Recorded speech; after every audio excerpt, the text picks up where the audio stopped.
नमस्कार। आइए कनिष्ठ अंगुली के बारे में बात कर लेते हैं। कनिष्ठ अंगुली लगभग सूर्य के पहले पर्व तक पहुंच गई है, यानी कुल मिलाकर अच्छी यारदाश्त के लिए मैं कहूं तो यारदाश्त ठीक है, साथ ही साथ ज्ञान भी ठीक है, लोगों से व्यवहार करने का तरीका भी ठीक है। तो ये अपने आप में एक सही के रूप से कहूँ तो एक ठीक ठाक उंगली आपके पास में मौजूद है। इसकी लंबाई जब ये उठी हुई हो, खड़ी हो और सूर्य की कट तक पहले तक नहीं पहुंचती है, तो ये इस बात को बताती है कि ज़्यादा अपने आप को सुपर तरीके से नहीं समझना चाहिए। आदमी को थोड़ा बड़े कामों के अंदर दूसरों से फैसला लेना चाहिए, दूसरों से सलाह लेनी चाहिए और तब जा कर के आगे बढ़ें, जिससे कि जीवन में किसी भी नुकसान का सामना ना करना पड़े। अब बात करता हूँ यहाँ पर मैं आपकी सीधा सीधा सूर्य की उंगली की। सूर्य की उंगली पर हल्के हल्के कट जरूर मौजूद हैं, लेकिन वो इतने बड़े कट नहीं हैं कि जिसके कारण मैं कह सकूँ कि आपके जीवन के अंदर कोई आपको बहुत बड़ी किसी बदनामी का सामना करना पड़ रहा है। तो ऐसा कुछ भी नहीं है। साथ ही साथ सूर्य की उंगली थोड़ा सा मुड़ करके चली है, यानी मौका देख करके अगर आपको लगता है कि कोई यहाँ नुकसान होने वाला है तो 2 कदम पीछे हटाने का जो व्यक्ति के अंदर साहस होता है वो भी आपके अंदर है।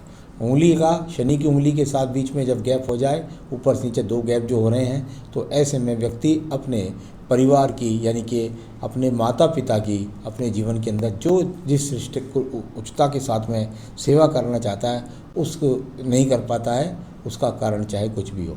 अब बात करेंगे यहाँ शनि की उंगली की। शनि की उंगली पर वर्तमान के अंदर ये 2 कट मोटे रूप से मौजूद हैं। सेकंड पर व्यवहारिक में यहाँ पर 2 कट जब मौजूद हो जाए, ऊपर के छोटे छोटे कट भी मौजूद हैं, तो विशेष रूप से वर्तमान समय के अंदर सावधानी रखनी चाहिए। किसी को धन न दें, वरना धन का वापस लौटना मुश्किल हो जाएगा।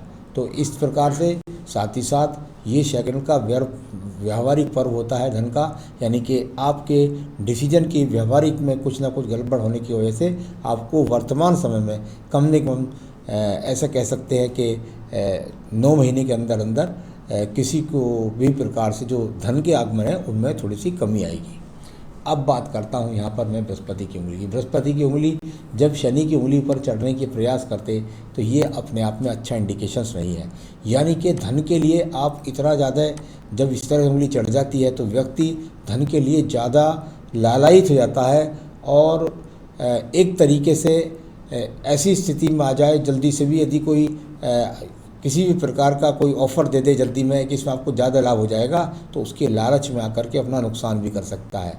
इस प्रकार की बृहस्पति की ये उंगली भी आपके पास मौजूद है। अब बात करूंगा यहाँ पे बुध के पर्वत की। बुध का पर्वत और यहाँ खड़ी हुई रेखाएं, जब ये रेखा यहाँ खड़ी हो जाए, 2 से 3 रेखाएं, पर्वत भले ही थोड़ा सा दबा हुआ है तो कोई इसका इतना भारी नुकसान नहीं है कि धन के आगमन नहीं है। धन के आगमन आपके पास में बने रहेंगे। इस बार अभी वर्तमान के हिसाब से जो स्थिति दिख रही है, परंतु उसमें लाभ की स्थिति कम हो रही है। ये थोड़ा सा दिखा ऊपर भी, और यहाँ भी पर्वत थोड़ा सा दबा हुआ था। संतान का सुख सहयोग मिलेगा। आइए बात करते हैं आपके पास ये बेहतरीन पर्वत जिसको बोलते हैं शनि का पर्व। ऐसा व्यक्ति चाहे तो अपने जीवन के अंदर वो यहाँ सूर्य का पर्वत, ऐसा व्यक्ति अपने जीवन में चाहे तो निश्चित रूप से आपकी इस समय 40 की एज है, यदि आप अपने जीवन में प्रयास करते तो निश्चित रूप से आपको सरकारी नौकरी तक मिलने के योग थे। अगर ऐसा नहीं होता तो व्यक्ति अपने कार्यों के द्वारा, यानी कुल मिलाकर अपने व्यापार के द्वारा व्यक्ति धन सम्मान कमाता है। इस प्रकार के इंडिकेशन यानी अच्छे इंडिकेशन से, और राजनीतिक लोगों से भी अच्छे खासे कार्यों से भी आप लाभ उठा सकते हैं। राजनीतिक कार्यों से आप टेंडर्स भी ले सकते हैं अपने व्यापार के लिए। ये सब स्थितियाँ। आइए बात करूँगा शनि के पर्व के बारे में। शनि का पर्व और बहुत बेहतरीन तरीके से उठना, रेखाओं का उठना, यह इस बात को बता रहा है कि आपके जीवन में 55 वर्ष के बाद भी बहुत अच्छी स्थिति ही रहने वाली है धन के रूप में। अब बात करूंगा इसके बाद में बृहस्पति के पर्व से। बृहस्पति के पर्व से काफ़ी सारी रेखाओं का निकलना। जब बृहस्पति पर्व से रेखाएं निकलें तो ये एक बहुत अच्छी ज्ञान की सूचक रेखाएं होती हैं। यानी कि डिसीजन पावर को बढ़ाने के लिए शनि पर्व की तरफ जब ये रेखाएं देखती हैं तो निर्णयों के द्वारा धन कमाने की जो शक्ति है ये हाथ के अंदर मानी जाती है। एक खड़ी हुई रेखा इसमें से जब बृहस्पति पर्व से ऊपर को तरफ देखती है तो व्यक्ति अपने जीवन के अंदर स्वयं के मकान में भी रहता है और कुल मिलाकर के ईश्वर आस्था में भी बढ़ चढ़ के काम भाग लेता है अपनी सामर्थ्य के अनुसार। अब मैं हृदय रेखा के बारे में बात करने जा रहा हूँ। ये देखिए आपकी हृदय रेखा, और हृदय रेखा अगर चली जाए तो एकदम सीधी जाकर के और सीधा सीधा मंगल पर्व के अंदर घुस जाती है। यानी इस प्रकार से रेखा जब घुस जाए तो व्यक्ति कुछ डिसिप्लिन वाला होता है। यानी मंगल पर्वत का हृदय रेखा पर जाना यानी व्यक्ति अपने घर में ये चाहता है कि उसकी बात जो है कोई भी काट ना करे, उसके डिसिप्लिन में सब चलें, उसकी बात की आज्ञा का पालन करें। इस प्रकार से यहाँ हृदय रेखा का जो जा रही है मंगल पर्वत के ऊपर जाकर मिल जाती है, तब इसका ये फल होता है। साथ ही साथ अपने जीवन के अंतर्गत अगर ये थोड़ा भी अंदर की तरफ चली जाती तो व्यक्ति का पत्नी के साथ में वैचारिक मतभेद ज़्यादा बढ़ जाता। एक छोटा सा एक्स भी यहाँ मैं अगर लेता हूँ इस जगह पर तो एक एक्स रह गया, ईश्वर कृपा से कोई दूसरा एक्स नहीं आया। यदि दूसरा एक्स और आ जाए तो आपके जीवन के अंदर मुझे तो कोई चमक नहीं रहा, तो यदि वो दूसरा एक्स आ जाता है तो व्यक्ति का दूसरे विवाह के चांस पड़ जाते हैं। बहुत ज़्यादा पति पत्नी के बीच में मतभेद हो जाते हैं। लेकिन जब एक एक्स होता है तो आप इसे ऐसा समझिए बस 36 का आंकड़ा हुआ, लेकिन फिर भी साथ साथ रह रहे हैं। तो यहाँ साथ साथ रह रहे कैसे सिंबल लगा मुझे। अब बात करूँगा आपके मंगल पर्वत के बारे में। मंगल पर्वत और अनुकूल रेखाएं यानी कि कहीं से कहीं तक कोई रेखा नहीं काटती। यदि मंगल रेखाएं अनुकूल रूप से होती हैं तो व्यक्ति के पास खुद का मकान जरूर होता है। तो यहाँ इस प्रकार की मंगल रेखाएं भी हैं। पर्वत भी अनुकूल होएगा तो व्यक्ति साहस वाला होता है, काम करने वाला होता है। यहाँ कोई रेखा नहीं होती तो व्यक्ति बैठ करके घर में काम बैठने मतलब निकम्मा घर पे बैठ जाता है, लेकिन ऐसा स्थिति आपकी नहीं है। द्वितीय मंगल पर्वत को देखता हूँ, यहाँ भी कोई दूषित रेखा नहीं मिली जिसके कारण मैं कह सकूँ कोई झगड़े में, कोई झंझट में, कोई मुकदमे में किसी भी तरह का आपको यहाँ नुकसान का सिंबल भी मौजूद नहीं है। ये आपके पास सहायक रेखा जितनी नीचे से ऊपर की तरफ खड़ी होती हैं ये वेग की रेखाएँ होती हैं, ये प्रगति की रेखाएँ होती हैं। यानी कि जितनी यहाँ पर रेखाएं खड़ी होंगी उतना जीवन में व्यक्ति के पास में प्रगति के ज़्यादा चांस होते हैं। तो ये इस प्रकार को दिखलाने वाली रेखा के रूप में यहाँ आपका चंद्र पर्वत भी निकला। मंगल पर्वत से एक ये सूर्य पर्वत की तरफ रेखा का जाना और ये बुद्धि रेखा का लहरदार हो जाना।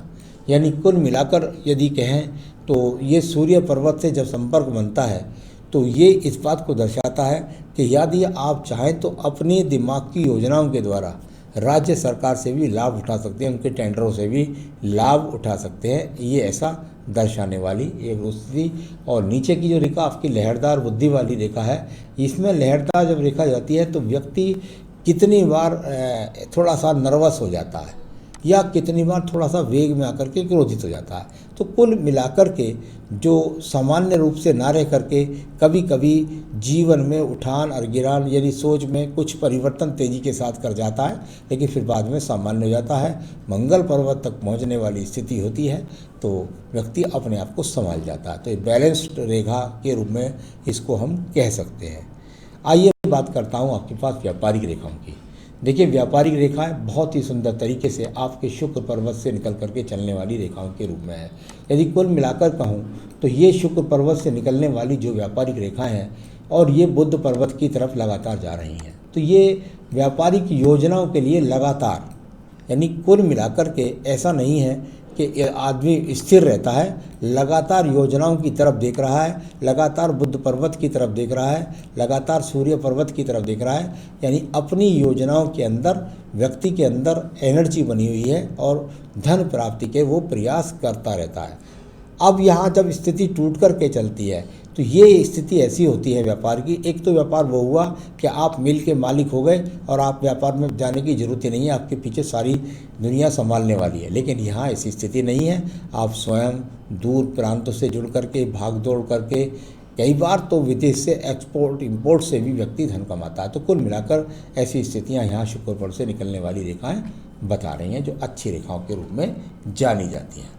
अब मैं बात करूँगा आपके सीधा सीधा भाग्य रेखा की। ये भाग्य रेखा फिर दूर स्थान से संबंध बना करके चली, यानी कि स्वयं के निर्णय से अपना जीवन बनाना, इस प्रकार को दिखने वाली रेखा है। एक ये रेखा यहाँ से चली है 10, 20, 30 और 40।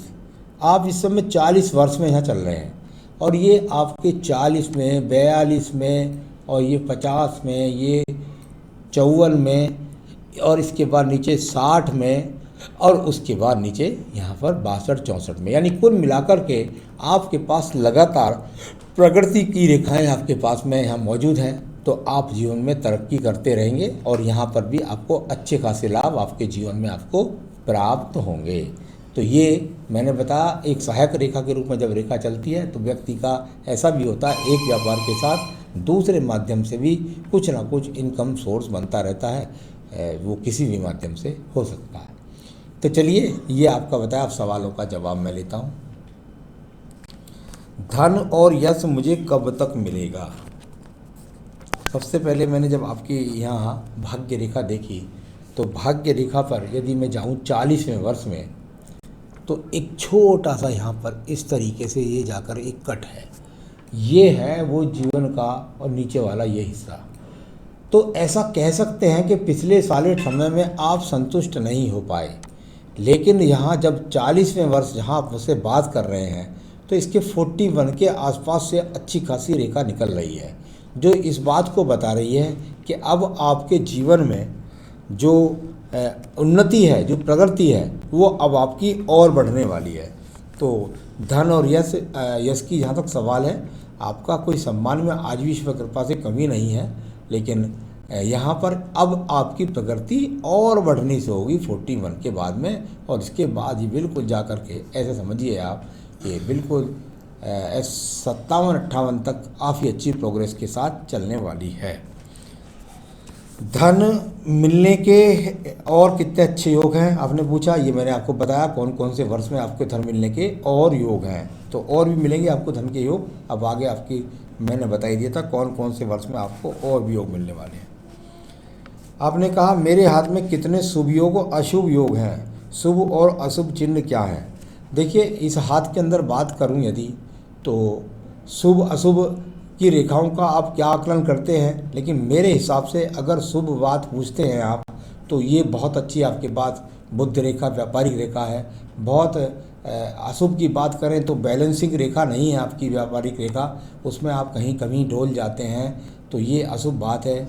या अशुभ बात कह सकते हैं हृदय रेखा के ज़्यादा कड़क हो जाना, ज़्यादा डिसिप्लिन घर में चिल्लाना, तो ये भी अपने आप में इसे अशुभ मान सकते हैं, जिससे घर की अशांति थोड़ा कम होती है।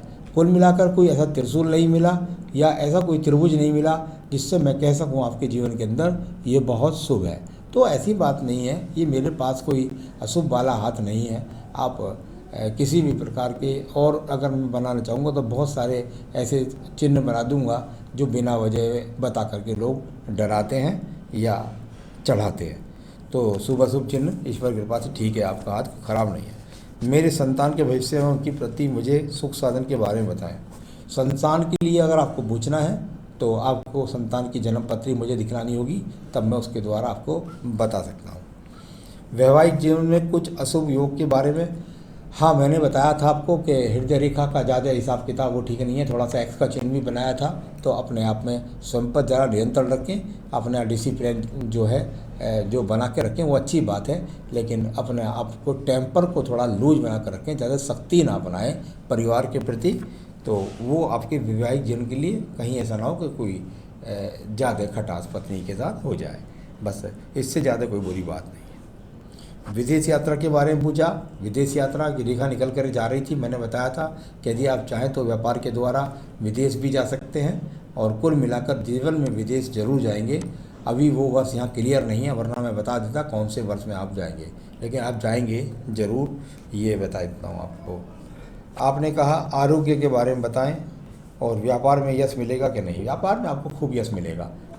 अब बात हुई है रोग के बारे में, तो चलिए यहाँ हृदय रेखा तो यानी और मंगल का सही समापन होना, चंद्रमा ठीक है, कुल मिलाकर बीपी का, क्रोध का, टेंशन का, इन चीज़ों का आपको ध्यान रखना है, क्योंकि ये आपको कोलेस्ट्रॉल दे सकती हैं, शुगर दे सकती हैं, बीपी दे सकती हैं, ऐसे इंडिकेशंस हैं। अभी कोई बहुत बुरी बात नहीं है, लेकिन जीवन में ये रोग आपके आएंगे, इनसे आपको बच के रखना है, अपना ध्यान रखना है। आयु रेखा की बात करता हूँ। आयु रेखा यहाँ पर वर्तमान जो बनी हुई है वो 74-75 वर्ष की है, और ये मंगल रेखा आपके पास सपोर्ट के लिए 50 वर्ष तक सब मुसीबतों से निकाल करके ले जाएगी। शुक्र पर्वत यहाँ से कुछ पीड़ित रूप से है, यानी कि यहाँ कुल मिलाकर के देखें तो शुक्र थोड़ा सा यहाँ पीड़ित है। शुक्र जो होता है वो बच्चों से सहयोग के लिए होता है, शुक्र जो होता है अच्छे सुख साधन के लिए होता है, और शुक्र जो होता है वो पत्नी के लिए होता है। तो कुल थोड़ा सा पीड़ित है, तो इस पर थोड़ा बैलेंस बना करके चलिए। बस जीवन ऐसी कोई ऐसी बात नहीं है कि आपके पास कोई बहुत ज़्यादा साधन की कमी है, तो ठीक ठाक यहाँ पर सब चीज़ आपके पास विराजमान है। तो सारी रेखाओं, सारे पर्वतों के बारे में, सबके बारे में मैंने आपको बताया। अब मैं आपको बताना चाहूँगा कि यदि आप जीवन में और रोज़ाना तरक्की करना चाहते हैं तो आपको क्या करना चाहिए। आपको रोज़ाना अपनी पूजा के अंदर आपको प्रतिदिन, एक तो आपको सबसे पहले देवी कवच अगर पढ़ें तो बहुत अच्छी बात रहेगी। ये देवी कवच होता है दुर्गा सप्तशती के अंदर, मैं इसका आपको बैनर भी डाल दूंगा, वहाँ भी पढ़ सकते हैं देवी कवच। और साथ ही साथ आपको लिंगाष्टकम और देवी कवच अगर आप पढ़ेंगे तो व्यापार में बहुत तेज़ी से तरक्की प्राप्त होगी, बहुत तेज़ी से धन मिलना शुरू हो जाएगा। नमस्कार।